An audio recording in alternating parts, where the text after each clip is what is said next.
Muchas gracias. Este es el que funciona, ¿eh? Muchas gracias por estar aquí otra vez. Y bueno, vamos a comenzar con la recta final. Estamos hablando de dos conferencias, en la cual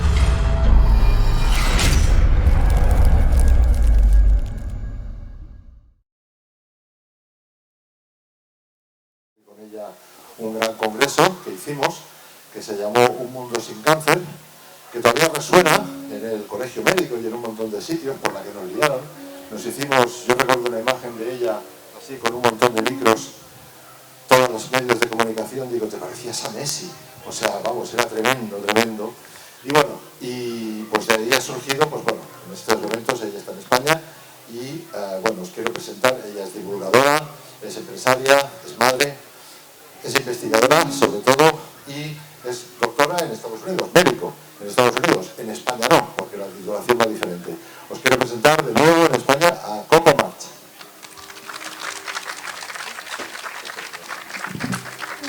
Bueno, primero vamos a empezar por limpiar escenario, que no soy cantaora. ¿Qué tal? ¿Cómo estamos? Uno de los problemas más grandes que existen hoy en día son las enfermedades metabólicas. Muchas enfermedades metabólicas catalizan en la enfermedad que más miedo nos da, el cáncer. ¿Quién tiene miedo del cáncer? ¿Quién piensa que el cáncer puede ser una enfermedad letal? Lo puede ser. Pero ¿sabían ustedes que el cáncer tiene una historia muy interesante y que esa historia, cuando la conoces, te da las herramientas que necesitas para poder luchar en contra de él?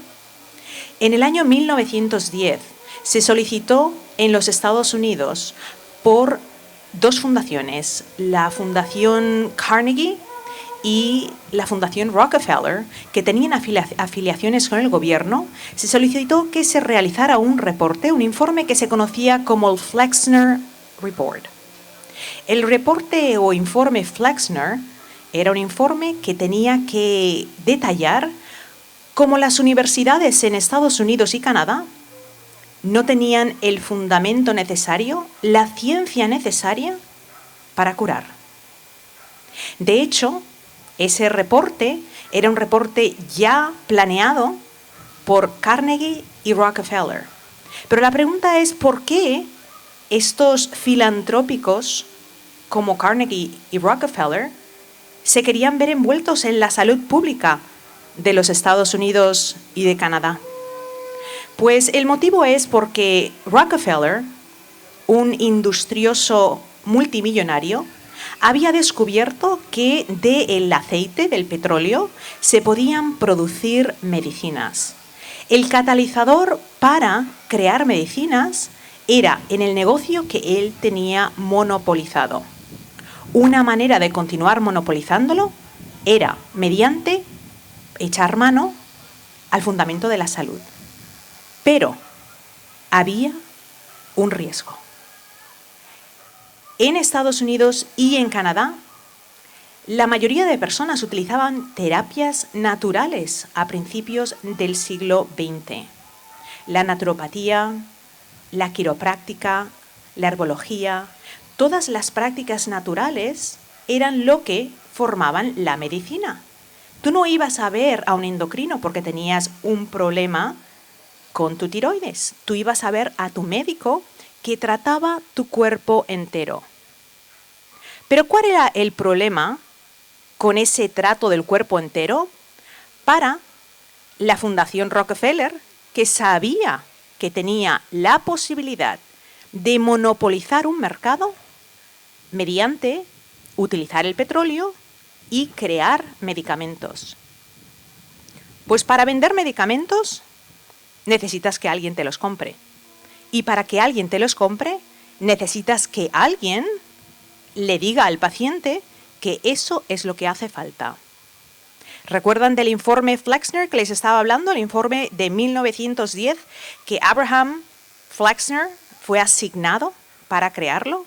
Pues cuando ese informe ya preparado salió, simplemente dijo que habían examinado todas las facultades médicas de Canadá y de Estados Unidos, y la conclusión era que las facultades médicas no tenían un sistema homologado, que algunas facultades estaban utilizando demasiadas prácticas naturales, otras tenían microscopios, mientras otras no sabían siquiera qué tipos de exámenes tenían que utilizar. La única manera de solucionarlo era mediante donaciones económicas de las fundaciones Rockefeller y Carnegie. Cuando se creaban esas donaciones filantrópicas, a la misma vez se les decía que uno de los empleados de la fundación iba a ser parte de ese directorio para asegurarse que ese dinero estaba bien invertido. Para el año 1950 no quedaba en Estados Unidos ni en Canadá ninguna universidad de las que había a principios del siglo XX. La medicina cambió el curso y en lugar de ser una medicina reparadora y curadora, una medicina preventiva, se convirtió en una medicina reactiva, que es la medicina de hoy en día. ¿Es esa medicina de hoy en día realmente mala? La respuesta es que no. Tiene un lugar muy importante.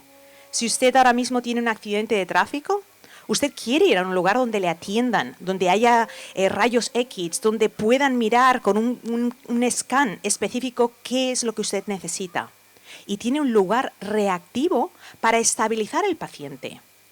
Pero fuera de ahí, ese tipo de educación enseñó la mayor parte de la carrera médica hoy en día en Estados Unidos y en Europa es memorizar miles y miles de recetas médicas de cosas que se le van a dar a ese paciente que luego el médico realmente no reconoce, se olvida. Por eso hay un librito donde si tú vas a tu médico de cabecera y tienes un cuadro de síntomas, va a salir del cuartito, va a mirar el librito y te va a dar una receta. Eso es la medicina reactiva, estabilizadora. Si tú tienes hipertensión, tenemos que estabilizar la hipertensión porque posiblemente tendrías un ataque cardíaco. Y todo eso está bien, pero eso no cura. Ahora vamos a hablar de las enfermedades que nos están matando. ¿Qué es lo que nos está matando? A principios del siglo XX, las enfermedades infecciosas eran las enfermedades que mataban, eran las enfermedades que producían casos letales. Hoy en día no. Hoy en día muy poca gente muere de una enfermedad infecciosa. ¿Pero de qué morimos? Voluntarios, díganme, ¿cuáles son algunas de las enfermedades que más nos matan? El cáncer, una de ellas. Cardiovasculares, ataques cardiovasculares. El cáncer es la enfermedad líder alrededor del mundo, es la enfermedad que más vida ciega, precedida de los ataques cardiovasculares, así, con esa poca diferencia. Pero ¿por qué esas dos enfermedades? Vamos a hablar de cómo se produce un cáncer y esto les va a empoderar para aprender que todos vosotros tenéis control sobre vuestra salud. No es necesario dejarla al azar. Al cáncer le tenemos mucho miedo porque en realidad no lo entendemos. Y se produce así. Nuestro cuerpo, en cualquier momento del día, ahora mismo, estamos produciendo mini cánceres. Ahora mismo, en este momento que todos ustedes están aquí sentados, están produciendo mini cánceres, células cancerígenas. Nuestro organismo está dotado con un sistema que se llama sistema inmunológico. Cuando tu cuerpo crea una célula cancerígena, ese sistema inmunológico la detecta y crea un proceso conocido como apoptosis. La apoptosis es la función natural del cuerpo para exterminar una célula cancerígena. Pero ¿qué ocurre si nosotros tenemos un sistema inmunológico comprometido? ¿Qué es lo que ustedes piensan? O sea, la función del sistema inmune, cuando pensamos, es como un policía de los buenos, que está investigando si hay por ahí algo que no marcha bien. Es un sistema investigador de nuestro organismo y detector. Pero ¿qué creen ustedes que pasa si ese sistema no funciona bien? y tenemos esa célula cancerígena que ha aparecido. ¿Algún voluntario o voluntaria? Tenemos una célula cancerígena, nuestro sistema inmune no funciona bien. Las células se reproducen porque la función de las células es reproducirse. Si usted tiene un corte en un dedo, las células se reproducen, el sistema inmune activa las células T y esas células empiezan a enviar diferentes factores de recrecimiento para formar piel de nuevo, para que se cicatrice. Lo mismo ocurre con las células si son cancerígenas. Si el sistema inmunológico no se da cuenta que usted tiene una célula cancerígena, ahora esa célula cancerígena se vuelve una célula oportunista y se multiplica. Y ya no es una, son 2, son 3, son 4, son 8, son 16, se van doblando y luego se forman los tumores. Entonces, de vuelta al sistema inmunológico. ¿Cómo sabemos si tenemos un sistema inmunológico que quizás no marcha bien? ¿Qué es lo que ustedes piensan? Si tenemos un sistema inmunológico que no funciona bien, ¿le suenan las enfermedades autoinmunes? Una enfermedad autoinmune es una de las condiciones en las cuales el sistema inmune está tan comprometido que en lugar de defendernos, nos ataca. Empieza a atacar al propio organismo. Y cuando nosotros vamos a visitar a un médico, por ejemplo, el hipotiroidismo de Hashimoto es una enfermedad muy común, es una de las más comunes y a veces pensamos, bueno, pues tengo hipotiroidismo de Hashimoto, me tomo mi levotiroxina o cualquier otro medicamento dentro de esa familia que te dan y lo tomo, me regula la TSH, no sé si aquí hay alguien con hipotiroidismo por aquí. ¿Sí? La TSH es la hormona estimulante de la Thyroid Stimulating Hormone, no sé exactamente cómo es en español, pero la TSH puede aparecer regulada, pero la persona con hipotiroidismo sigue sintiéndose cansada, sin vitalidad, con uñas débiles, con caída de cabello, con falta de energía, con dolores. Entonces, ¿qué significa eso? Que aunque estemos regulando la TSH, en este caso, en el caso de hipotiroidismo, no estamos curando la enfermedad. Por lo que estábamos mencionando anteriormente, la medicina moderna es una medicina reactiva y es una medicina de establecer parámetros. Si usted tiene la glucosa en sangre a 180, la tenemos que regular y bajarla lo más cerca de 90, porque cuando rebasa los 90 y ya se acerca a 120, estamos en una estadilla de diabetes. Pero la verdad es que usted puede estar regulando esa glucosa, pero usted no está curando el problema. Entonces, lo mismo ocurre con un sinfín de enfermedades. Cuando nuestro sistema inmunológico no funciona bien, nosotros abrimos las puertas a desarrollar enfermedades como el cáncer. El cáncer tiene muchos catalizadores. Un catalizador es nuestras emociones. ¿Por qué? Porque si yo ahora mismo te digo, imagínense esta mañana, antes de venir aquí, reciben una llamada de teléfono, es un abogado que usted no lo conoce, y le dice que su tío abuelo de parte materna acaba de fallecer y usted está en esa herencia y le han tocado 5 millones de euros. ¿Cómo iría su día? ¿Se sentiría deprimida? ¿Estaría pensando en los dolores? ¿O de repente la alegría sube, nos sentimos súper bien? Bueno, es que esto es como puede ser, es maravilloso. He ganado 5, pero ¿quién era este tío abuelo mío? Pero lo mismo puede ocurrir a la inversa. Recibimos una llamada de teléfono y nos dicen que un amigo, una amiga nuestra de mucho cariño, de muchos años, ha fallecido. Ese mensaje va a afectar nuestro estado de ánimo, va a afectar cómo nos sentimos físicamente. Por eso el estrés es uno de los catalizadores de cáncer. De hecho, en la Universidad de Sevilla se estudió que los cánceres generalmente suelen tener receptores de adrenalina. Entonces, esos receptores pueden ser estimuladores de cánceres, pero no es lo mismo para cada persona. Otro catalizador para cáncer es la glucosa en sangre elevada. ¿Quién ha oído hablar aquí de la diabetes? ¿Quién ha oído hablar de la prediabetes? ¿Quién ha oído hablar de la insulina? ¿Quiénes usan insulina? Los diabéticos, ¿verdad? Muy bien. ¿Sabían ustedes que para cuando una persona recibe el diagnóstico de diabético o diabética, ha estado en prediabetes por 10 o 15 años. De hecho, muchas personas pueden hacer un análisis de sangre y pueden tener la sangre a 90. Pero esa sangre está a 90 a raíz de que la insulina, la hormona que se encarga de hacer que la glucosa baje, de regular los niveles de glucosa en sangre, a cuestas de que la insulina trabaje exageradamente, podemos mantener ese nivel de azúcar en sangre 90. Esto es como si usted tiene un aula con 500 personas que no limpian, pero usted, y son marranísimas, pero usted tiene 200 personas que están siempre limpiando. Y todo se ve limpio y se dice, no, aquí todo marcha bien, mira, no hay ni un cigarrillo en el suelo, está todo muy limpio. ¿Pero por qué está limpio? ¿Está limpio porque las personas son limpias, porque tienen esa capacidad o porque tenemos muchas personas limpiando? Pues lo mismo ocurre con la glucosa en sangre. Si usted tiene la insulina elevada, esa insulina, les voy a hablar después de qué enfermedades cataliza, esa insulina va a poder mantener su glucosa en sangre en 90, pero con un sacrificio muy grande y con un efecto secundario muy negativo. ¿Cuáles son algunos de ellos? Uno de ellos es la demencia. ¿Alguien conoce a alguien con Alzheimer, demencia? La demencia es la enfermedad más triste de todas las enfermedades.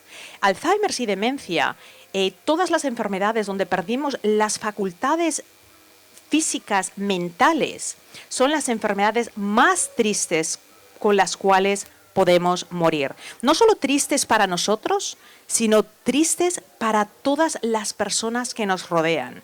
Pero ¿por qué es que la insulina elevada o esa prediabetes puede ser un catalizador para desarrollar Alzheimer o demencia? Pues lo voy a contar.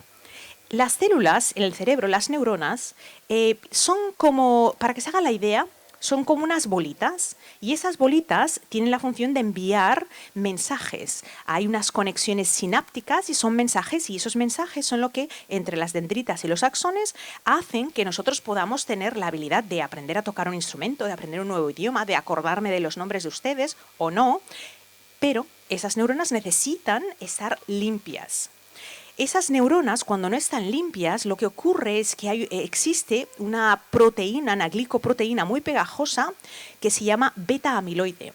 Esa glicoproteína es lo que hace que esas neuronas que se queden manchadas. ¿Sabe lo que es el velcro? El velcro, ¿verdad? Que se utiliza a veces para la ropa.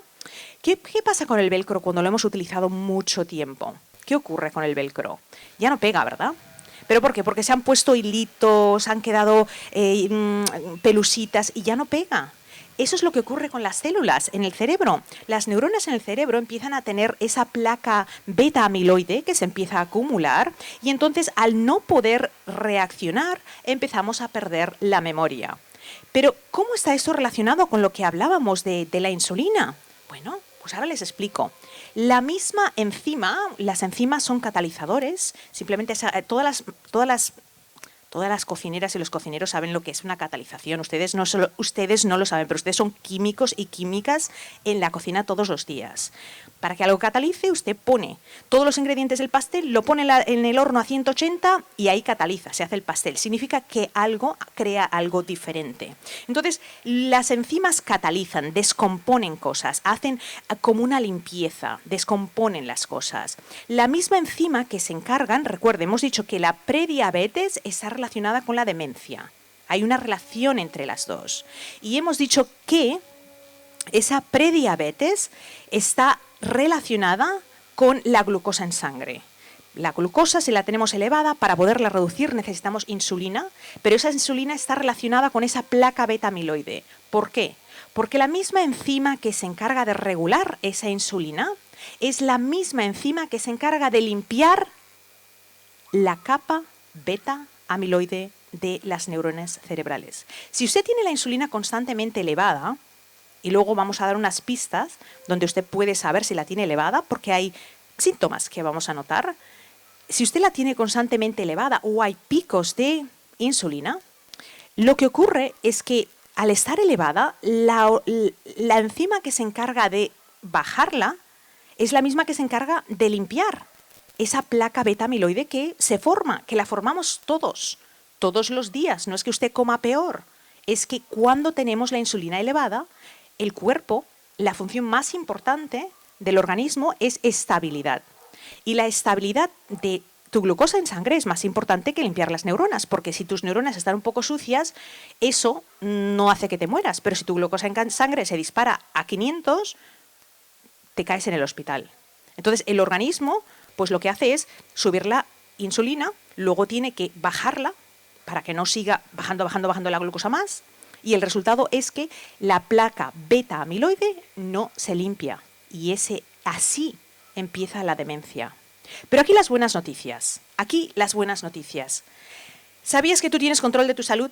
¿Sabías que tú tienes en tus manos el poder de hacer cambios? ¿Cómo sabemos si estamos en un estado de prediabetes? Muy bien, pongámonos de pie. Nos ponemos de pie y ahora cogemos los ojos y miramos hacia abajo. Y miramos nuestro abdomen. Si su abdomen no está plano, y no estoy hablando aquí de que tengamos que ser, que tengamos que volvernos unos superatletas. Yo no soy superatleta, no me quito la chaqueta para enseñar mi estómago, es que me está dando calor, pero si usted se gira y usted nota que tiene que hay abdomen, o sea que usted no tiene una barriga plana, esto no es un tema de estética. Eso es un tema de salud. Y esa es la parte más importante. Si usted tiene la circunferencia del abdomen a más de 89 centímetros, no digo de la cintura, la circunferencia del abdomen a más de 89 centímetros, ahí sabemos que usted tiene un riesgo cardiovascular elevado. Y esto no lo he descubierto yo, no lo ha descubierto Coco March. Eso está muy bien publicado y está publicado en revistas por pares. Me ponen aquí otro micrófono. Gracias.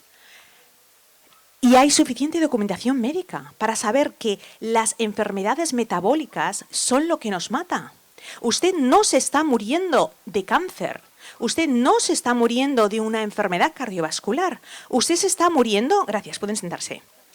Ya ejercicio para el día, ¿eh? Nos estamos muriendo de condiciones metabólicas que insultan nuestro sistema inmunológico y que no nos dejan estar saludables. El resultado, si es que vamos a desarrollar una enfermedad cardiovascular, el resultado, si es que podemos desarrollar un cáncer, pero no es el cáncer lo que inició la enfermedad. La enfermedad empieza cuando nosotros, sin darnos cuenta, no apreciamos que hay ciertas cosas que puedes empezar a hacer hoy que te pueden salvar la vida. Número 1, algo muy sencillo, el azúcar. ¿Sabías que el azúcar es el antialimento más peligroso de la historia, seguido o al mismo nivel que los aceites vegetales? ¿Por qué? Tu organismo no tiene receptores para aceites vegetales, pero sí tiene receptores y utilización para las grasas saturadas. Pero cuando nosotros, por ejemplo, comemos en la calle, si vamos a un restaurante, y con esto no estoy diciendo no vayamos a un restaurante, tenemos que ser, yo no sé cuántas personas de aquí siguen mis canales, alguien que sigue mis canales de Estados Unidos, muy bien, muchas gracias. Vale, entonces me han oído decir, ser real no seas, no me siguen mucho, ideal, ese es el lema. ¿Qué significa esto? Ser real no seas ideal. Tenemos que ser realistas, o sea, no vamos a decir jamás voy a comer en un restaurante porque, ojo, es que utilizan grasas poliinsaturadas, aceite de girasol, sabemos que lo utilizan. Es lo que van a usar porque son las más baratas y son una empresa, es un negocio. No van a utilizar aceite de oliva para freír o para cocinar, no lo van a hacer. Entonces, ¿qué es lo que tenemos que hacer? Tomar decisiones a conciencia y decir, mira, hoy vamos unos amigos y vamos a salir y vamos a hacer esa comida, pero hay mucha gente, por ejemplo, en Estados Unidos, donde yo vivo, que todas las comidas son en el restaurante. Al mediodía todos los almuerzos son en el restaurante y las cenas, o si no son en el restaurante, en muchas ocasiones esas cenas son compradas en el restaurante y llevadas a casa. Lo que ustedes ven en las películas que vienen ahí con las cajitas de comida china, eso es más común de lo que me gustaría decir, es muy común. Y no solo comida china, son todos los alimentos. Entonces, número 1, podemos empezar a cocinar más en casa. Número 2, ¿qué tal reducir el consumo de azúcar? ¿Cuánto azúcar se ha demostrado que debería ser el máximo consumo de azúcar por día para una mujer y para un varón. Alguien que me diga un número. Por ahí. Y no hay respuesta incorrecta porque estamos aquí todos aprendiendo. ¿Cuántos gramos al día? ¿Cuántos? Él está muy desazucarado, ¿eh? Muy bien, muy bien. Una media que no deberíamos rebasar. Y esto, el doctor Robert Lasik, quien tuve el honor de tenerlo en mi podcast Cómo Curar. ¿Alguien por aquí ha escuchado el podcast Cómo Curar? En el podcast Cómo Curar entrevisto todas las semanas, muchas gracias, a expertos y expertas que saben mucho más que yo en materias específicas sobre cómo curar, no sobre cómo prevenir solamente, sino cómo curar de manera natural. El doctor Robert Lasik, él es el autor del libro Metabolical, tiene de hecho una charla en YouTube que dio hace 15 años, yo lo entrevisté para mi documental, Un Mundo Sin Cáncer, y él es un endocrino pediatra y estuvo analizando, estudió cuántos gramos deberían ser el máximo. Al día, una mujer no debería rebasar los 25 gramos de azúcar. Sabían que una cucharada de azúcar, cucharada sopera, ya tiene 15. Una Coca-Cola, una Pepsi-Cola, un Mountain Dew, una Fanta, ya tiene 30. O sea, tenemos que tomar decisiones a conciencia. ¿Significa eso que nunca más vamos a tomar un refresco? No. Pero podemos seguir tomando refrescos todos los días y pensar que son inocuos. Si usted tiene un abdomen que no es plano, usted tiene que empezar a pensar en cómo está su hígado, el hígado graso. Es imposible que una persona que tenga abdomen no tenga grasa en el hígado, porque la grasa primero se deposita en el hígado, se metaboliza, y el motivo por el cual el hígado graso aparece es debido a que tenemos los niveles de glucosa en sangre elevados. De nuevo, hay mucha confusión, hay gente que piensa el hígado graso será, me dicen a veces, doctora, si es que yo no tomo grasa. Es que el hígado graso no está producido por la grasa, está producido por la glucosa. Tenemos la glucosa en sangre elevada, el organismo tiene que neutralizarla y la primera función es transformarla en grasa. La transforma primero, la deja acumulada por si la necesitamos y cuando no estamos utilizándola, pues ¿qué es lo que pasa? Se acumula un poco de glucosa en los músculos y en diferentes áreas del organismo, pero luego el hígado la transforma automáticamente en grasa. Pero luego nosotros, además de habernos tomado el café con el azúcar y el croissant, y yo qué sé, y el arroz, y la pasta, y luego un bocadillo, y luego una galletita, ya está el hígado que dice, es que ya no me den más, por favor, no me traigan ni una gota más de azúcar. Pues ¿qué es lo que hace? Lo va transformando en grasa. ¿Y qué es lo que ocurre? Que cuando el hígado ya no tiene dónde ponerla, pues lo empieza a poner en el abdomen. Y tristemente no pensamos, o sea, cuando pensamos decimos, ay, es que estoy muy gorda. Y pensamos en la parte física.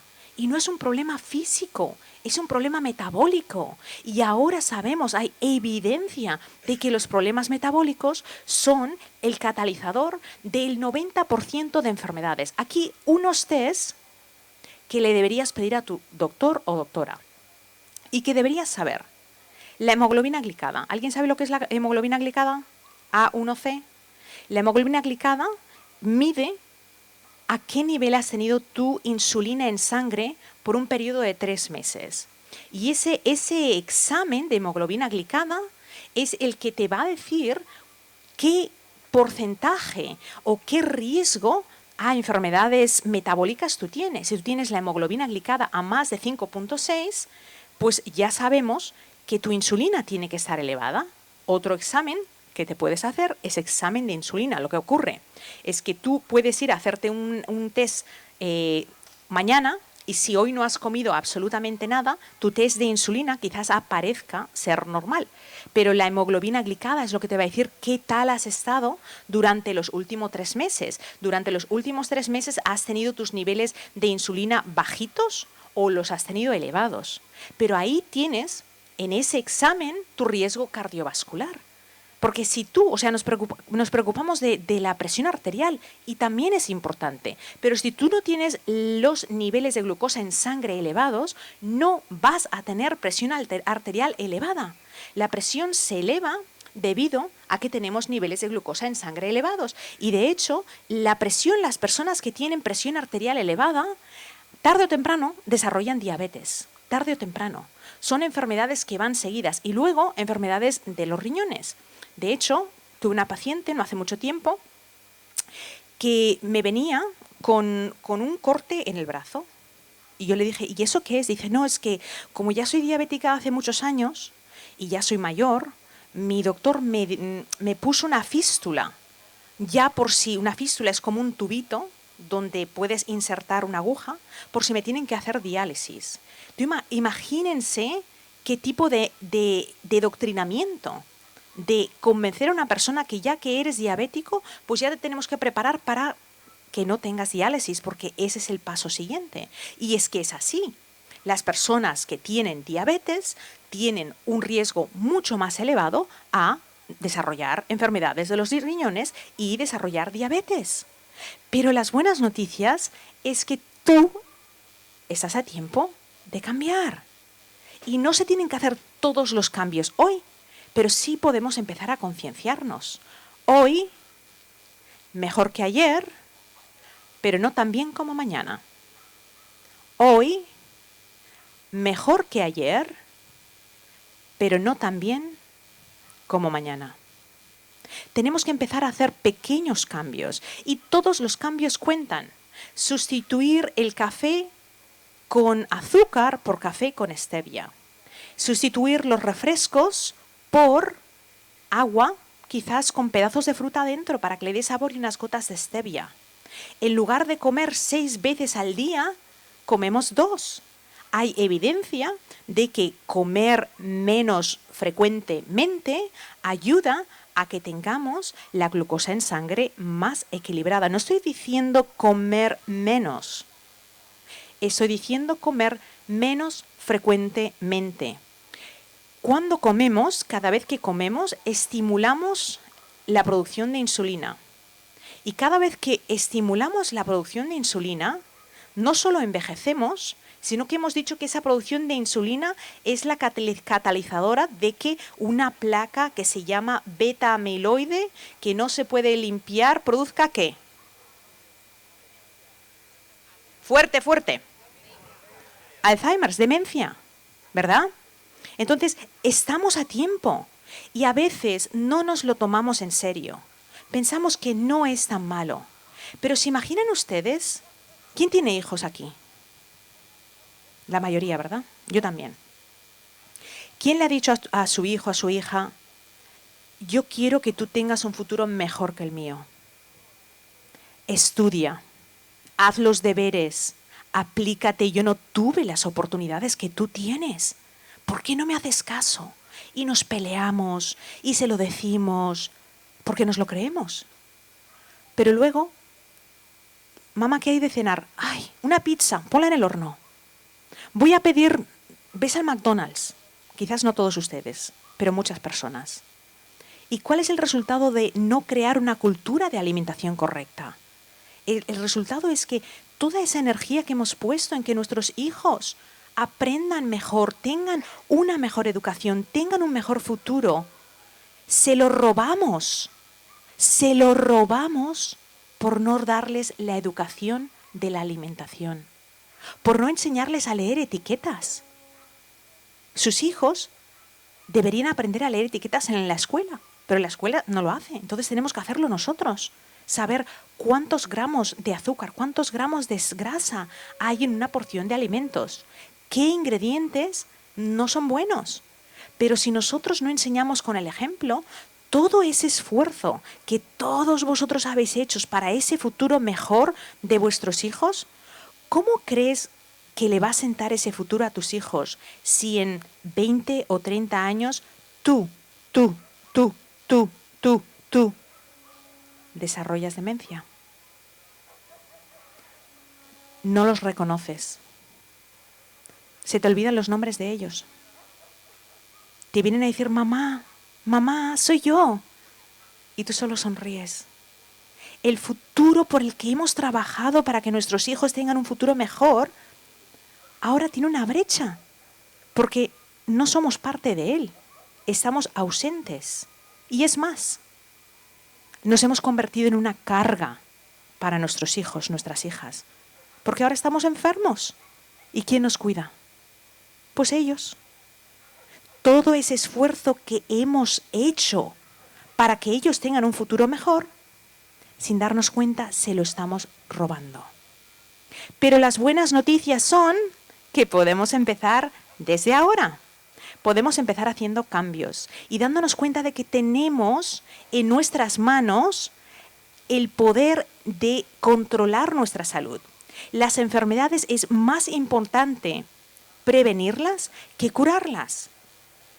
No es necesario curar enfermedades si las enfermedades no aparecen. Usted se va a dar cuenta de que cuando haga un cambio de estilo de vida, algo tan sencillo y tan económico, es que es gratis, como hacer ejercicio, le puede cambiar la salud. De hecho, no hay hasta el día de hoy ninguna terapia existente, ningún medicamento o cambio de estilo de vida que tenga un impacto más grande que el hacer ejercicio de fuerza. ¿Cuántos de aquí hacen ejercicio de fuerza? ¿Se arrepienten después de hacer ejercicio? ¿Alguien? A ver, yo les digo la verdad. Yo nunca me levanto por las mañanas y digo, ¡ay! Voy a hacer ejercicio. Jamás. Pero lo hago todos los días. Y nunca me arrepiento.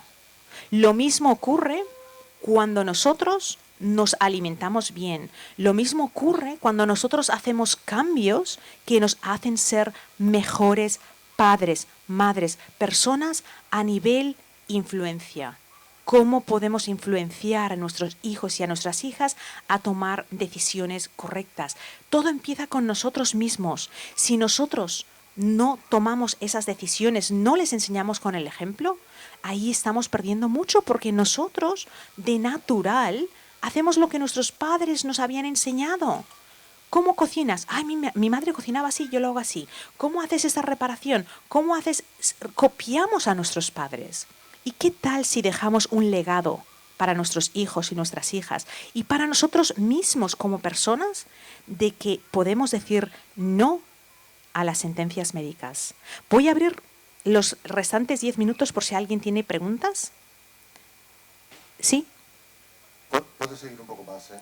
No, pero si tiene algunas preguntas, puede aprovechar. Pues venga. ¿Alguien tiene pregunta? Sí.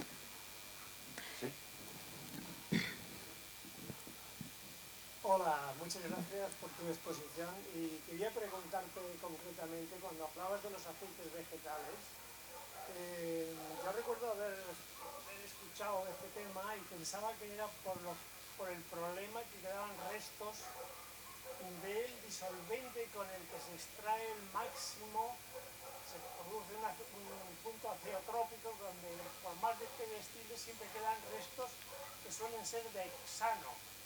Creía que el problema era este, pero me ha parecido por lo que decías que no, era otro problema. Ese es uno de los problemas. O sea, los aceites vegetales se procesan en petroquímicas, o sea, son plantas químicas, y es un proceso bastante exhaustivo y químico, valga la redundancia. Entonces, parte es que hay restos de hexano y que las grasas están totalmente desnaturalizadas, se tienen que desodorizar con productos químicos porque no son grasas, las grasas de las semillas no son grasas naturales, no es como la grasa del aceite de la oliva, la aceituna, se exprime y sale el aceite. Eso no ocurre con las semillas necesitan un proceso y estamos hablando de las semillas de girasol, pero es una planta de la que hay mucha abundancia y que son baratas, son aceites baratos, pero en nuestro organismo no tenemos receptores para aceites omega 6 a la misma cantidad que tenemos receptores de omega 3. Sabemos que deberíamos tener un equilibrio de 50-50 entre un ratio de 50-50 entre omega 6 y omega 3. Necesitamos omega 6, pero una cantidad pequeñita. Pero debido a esas grasas vegetales, generalmente la mayoría de personas tienen de 20 a 50 veces más omega 6 que omega 3. Las grasas omega 6 son grasas proinflamatorias que deberíamos mantener reducidas. Así que por el motivo que tú me has dado y por esa otra causa, las grasas omega 6 se consideran grasas que deberíamos evitar al máximo. ¿La pregunta? Sí.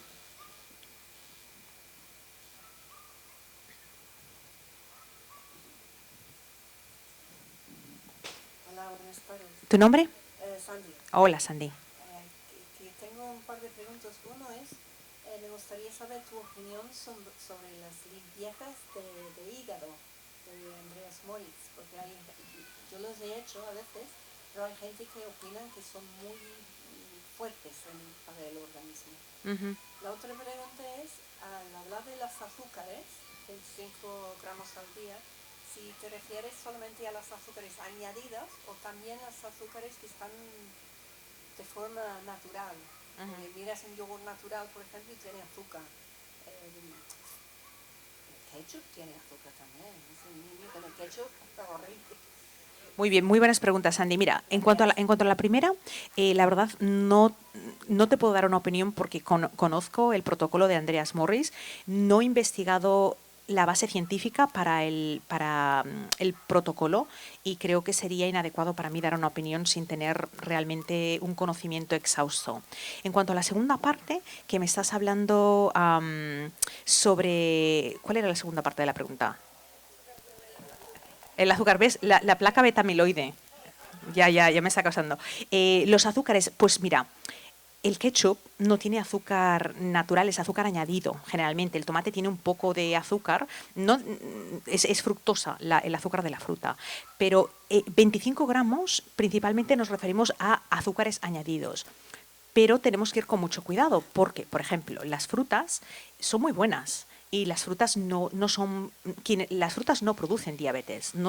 Nadie va a tener diabetes porque come frutas. Ahora, una persona que haya desarrollado una resistencia a la insulina, nos acordamos, ¿verdad?, que hablamos de que cuando la glucosa sube, la insulina es la hormona que se encarga de regularla, por eso un diabético o toma metformina o un medicamento similar o insulina si ya es más avanzado para bajar la glucosa en sangre, ¿vale?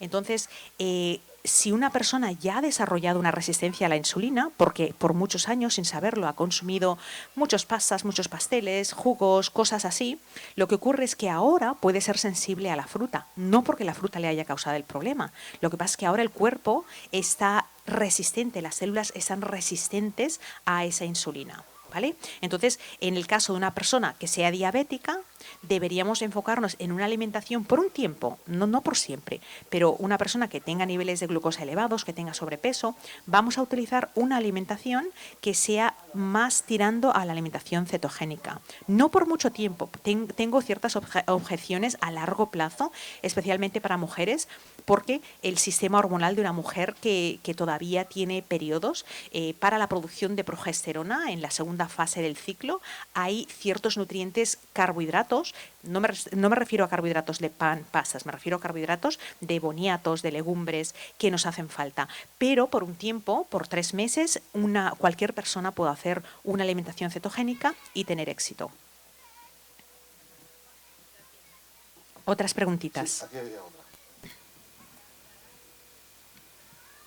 Buenas tardes. ¿Tu nombre? Toñi. Toñi, ¿cómo estás? Gracias. La pregunta es, ¿los edulcorantes tipo aspartamo estimulan la producción de insulina también? Muy buena pregunta. Sí, Gracias. eso lo sabemos ahora.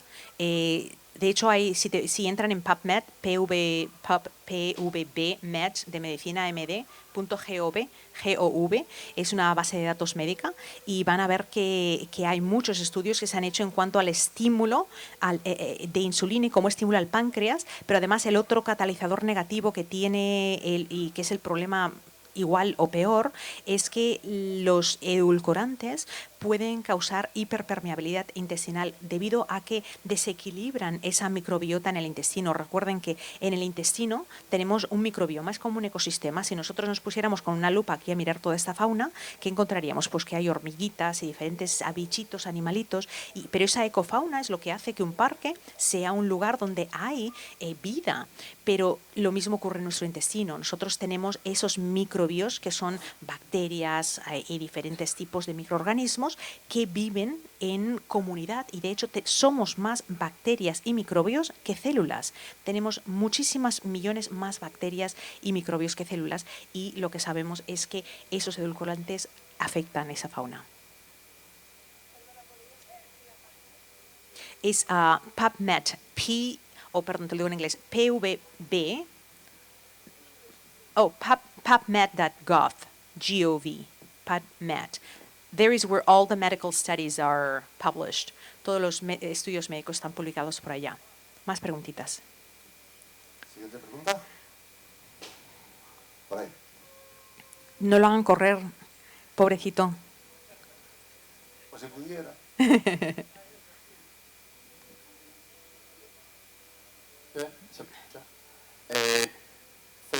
No sé, un par de preguntas. Una con respecto al consumo de huevos, que bueno, durante muchos años se ha tenido la expectativa de que no se pueden consumir más de ciertos huevos a la semana, y sobre qué opinión te merece el hecho de estas dietas modernas, por así decirlas, estrictas, keto, deto, con nombres así muy modernos, en el que se limitan por completo el consumo de hidratos de carbono y por grasas.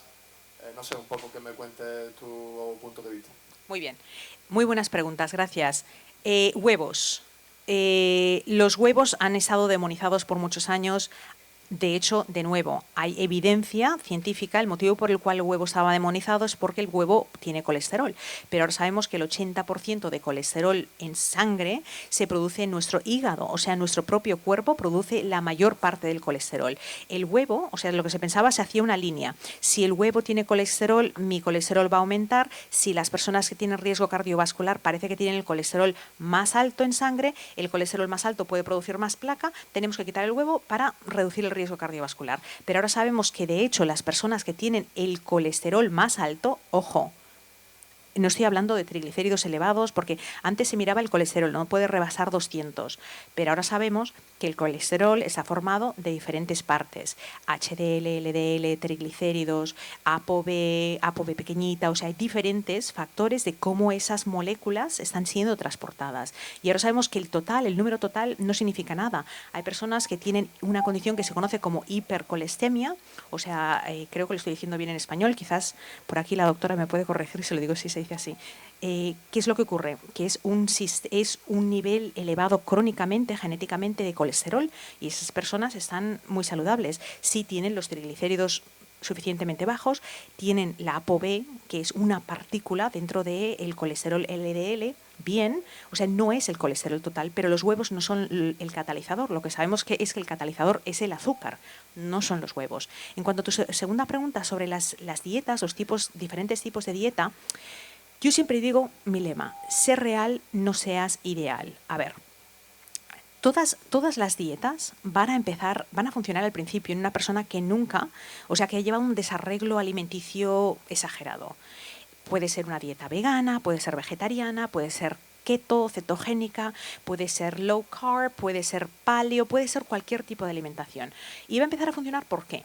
Porque todas esas alimentaciones, no hay la dieta McDonald's, creo, y tampoco existe la dieta bollicao o la dieta pastelito. Entonces, como cuando hagas la dieta que hagas, te va a decir que no vas a comer churros con chocolate, no vas a estar comiendo panes, bollos, te van a ayudar inicialmente.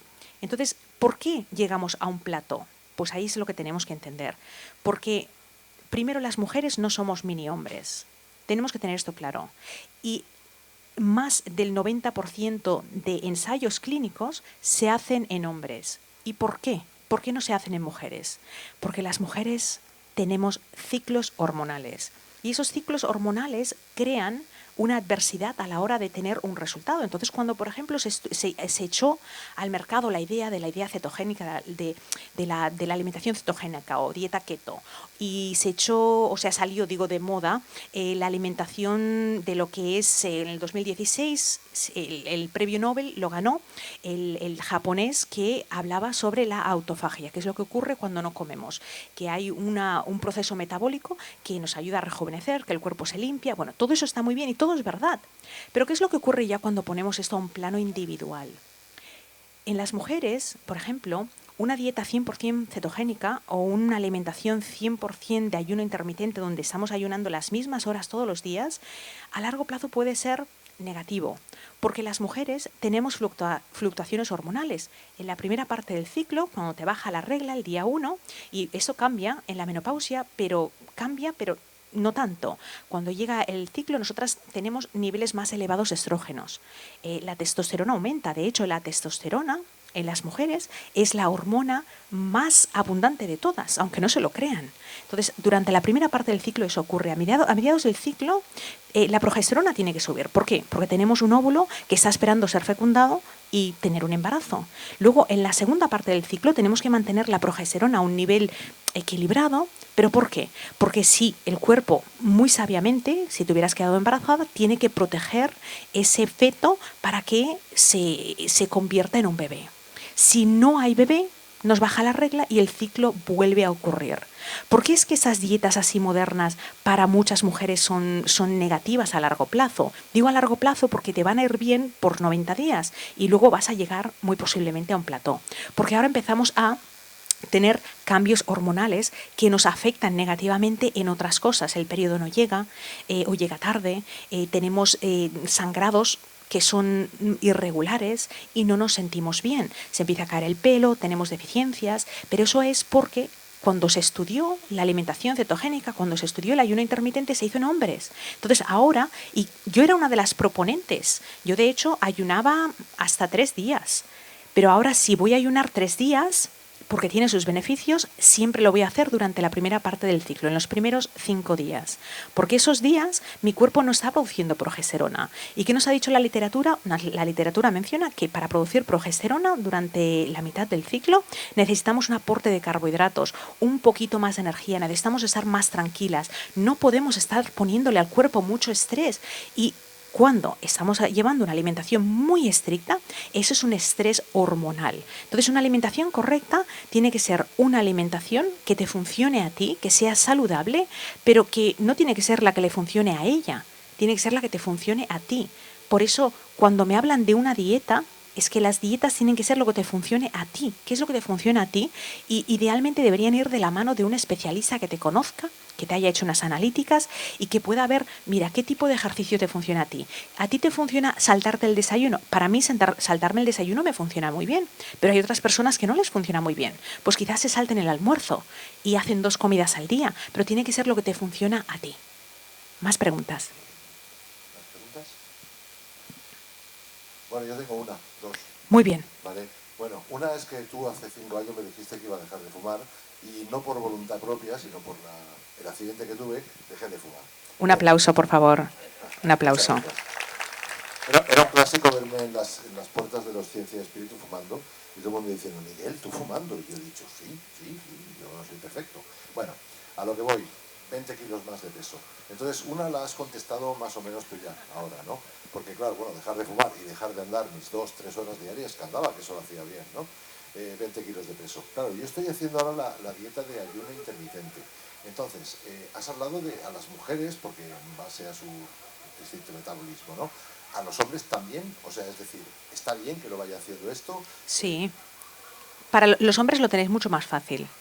Las mujeres estamos un poco más fastidiadas, tenemos que ir con más cuidado. Bueno, lo del abdomen que has dicho tú antes, no sé yo si lo superamos mucho, los hombres, pero bueno. Pero tienes un poco de excusa porque te rompiste la pierna y entonces no puedes caminar y eso afecta. Y dejaste de fumar, pero ya verás cómo eso se controla. Para los hombres, o sea, el ayuno intermitente, los hombres tienen mucha más flexibilidad que las mujeres en cuanto a hacerlo, cuándo hacerlo, pero siempre debería variarse. Recuerden que los humanos somos seres de hábitos. Igual que si tú haces siempre, ¿quién ha hecho sentadillas? Haces sentadillas, te levantas y el primer día que las haces dices, ¡ah! Yo no puedo, es que no puedo caminar. Y vas caminando así. Pero ¿qué es lo que pasa? Cuando lo haces todos los días, durante 2 semanas, ya las haces y no tienes problemas. Pero ahora cambia, si no haces sentadillas, ahora haces otro tipo de ejercicio y ahora otro músculo duele. Lo mismo ocurre en nuestro organismo con la alimentación. Entonces, cuando hacemos ayuno intermitente, si siempre hacemos lo mismo y no hay una variación, el cuerpo deja de reaccionar positivamente. Se acostumbra. Entonces, idealmente, el ayuno intermitente es ir variándolo, pues hoy hago un ayuno, para los hombres puedes hacerlo como tú quieras. Hoy hago un ayuno de 20 horas. Mañana hago un ayuno donde ceno a las 9 de la noche y voy a desayunar a las 9 de la mañana, pero no voy a comer al mediodía y mi última comida va a ser a las 8 de la noche y al día siguiente voy a esperarme 36 horas para comer. O sea, el hombre puede hacerlo con mucha más flexibilidad, pero debería variarlo. No debería ser que todos los días hago un 16-8 o que todos los días hago una comida al día 24 horas porque el cuerpo deja de reaccionar. Al menos eso es lo que se ha demostrado. Vale. Bueno, esta queda contestada. Tengo otra. Bueno, te iba a comentar que ser amigo tuyo es bueno para la dieta. Ser amigo de Chumari Alfaro no lo es, ¿eh? O sea que, porque este hombre come mucho, ¿eh? Bueno, Chumari. Bueno, la última pregunta, si no hay más tal, era simplemente también sobre el tema alimentación, y como sé que en Estados Unidos las cosas aparecen primero y luego aquí, ¿cómo lleváis lo de comer bichos allí en Estados Unidos? Uy, qué buena pregunta. Pues yo no los he probado todavía, pero te puedo decir que estuve en Japón y estuve en Japón, pero luego fui a Corea del Sur este año y en Corea del Sur los estaban sirviendo. O sea, los servían bichos así como aquí vas a comprar castañas este mes que viene. Así, y yo pensé que era algo así, eran como castañas. Entonces fui con el tour y digo, ay, pues yo quiero probar. No. Me dice, no, tú no quieres probar. Y eran bichos. Pero no lo sé, no es algo, mira, a veces no es algo que sea tan común, ¿eh? A veces... No es una cosa, digamos, como por ejemplo no sé, en China hay pinchitos de caballitos de mar, cosas así, ¿no? En España comemos caracoles. No, me refiero a la Agenda 2030, la tema de quitar, digamos, bueno, sabes tú, en Holanda pagan 4.000 euros, dicho por él, que es holandés, 4.000 euros por matar la vaca que tiene la gente, porque la gente tenía siempre la vaca en casa, ¿no? Y ya han montado una granja en España de creación de insectos, para comer, pero en harina, ¿sabes? O sea, no una tapa de grillos. En este sentido, no sé cómo andan allí en Estados Unidos. A ver, dentro de lo que yo sé, de momento no es algo que sea common domain, o sea, que sea algo que todo el mundo, o sea, que te vas a la tienda y tienes harina de trigo y harina de bichos. No lo hay. Pero me imagino que es como todo, que empieza en un segmento y poco a poco pues se va esparciendo. Vale, perfecto. ¿Alguna pregunta más? ¿Alguien más? ¿Por ahí? Chumari. Toma, cariño, corre yo.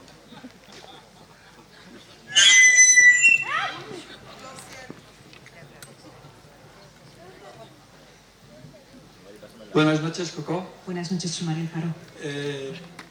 La pregunta primera sería, así como os has hecho hacer ese ejercicio de tirar para abajo, para ver lo de el síndrome metabólico que efectivamente se produce ahí, ¿hay algún otro síntoma o signo en el cuerpo que podamos sentir con referente a el tema del azúcar? Porque a mí eso me interesa muchísimo, me preocupa muchísimo.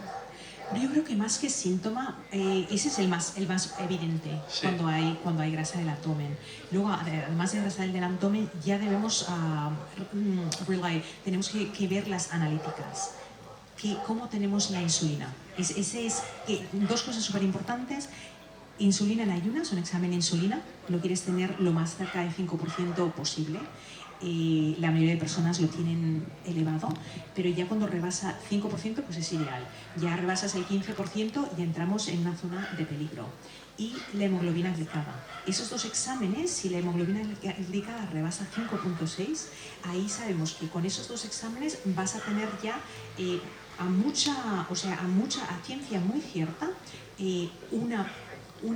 hay otros exámenes, o sea, tú puedes hacer exámenes donde se mide el calcio, cómo se moviliza el calcio de las arterias, o sea, hay muchos otros exámenes, pero esos son los exámenes básicos, económicos, que ya son indicativos de que hay condiciones cardiovasculares en un futuro cercano.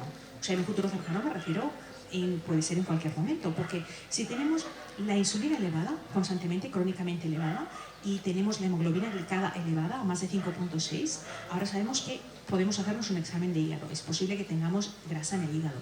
Luego, si tenemos grasa en el hígado, es posible que tengamos grasa en los órganos, porque ahora sabemos que hay personas que pueden estar delgadas, pero que cuando se hace un examen tienen grasa depositada en los órganos. Esa es la grasa más peligrosa, más que la grasa en el abdomen, es grasa síntoma de que tenemos una condición metabólica, pero la grasa en los órganos ya nos indica que tenemos condiciones o potencial de condiciones más peligrosas.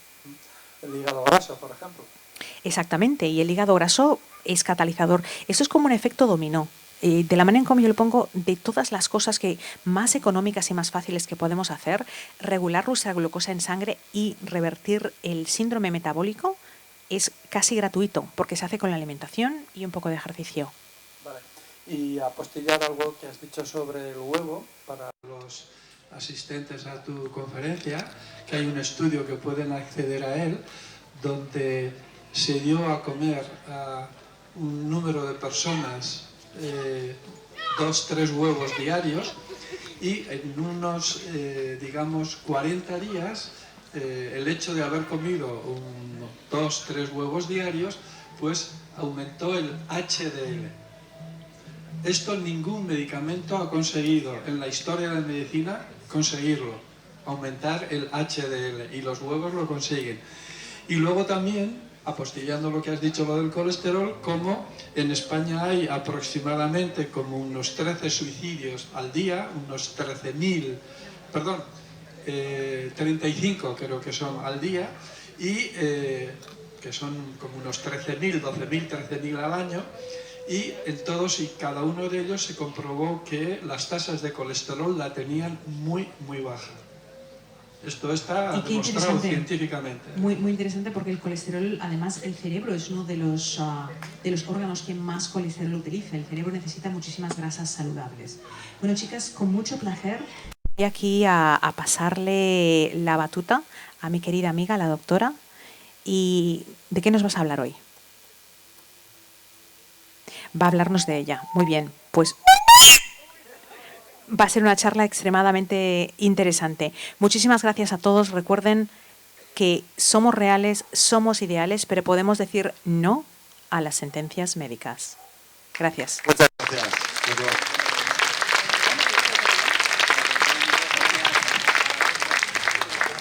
Muchas gracias, Super Coco.